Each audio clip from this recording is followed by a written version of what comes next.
2রা October বুধবার সকাল 9:30টায় প্রথম দিনের প্রথম রাউন্ডের প্রথম খেলায় মাঠে নামবে DAGS দোলবাগান। তার সাথে তীব্র প্রতিদ্বন্দ্বিতায় আলোড়ন সৃষ্টি করতে মাঠে নামবে FM ইন্টারন্যাশনাল সোনারপুর কলকাতা। প্রথম দিনের প্রথম রাউন্ডের দ্বিতীয় খেলায় অংশগ্রহণকারী দল জমজমাট ফুটবলের উত্তাল আসরে মাঠে নামবে Indian marble house Rangamati sporting club.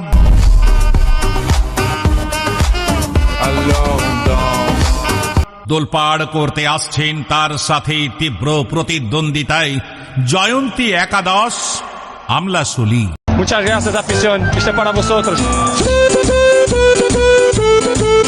2রা October বুধবার সকাল 11:30টায়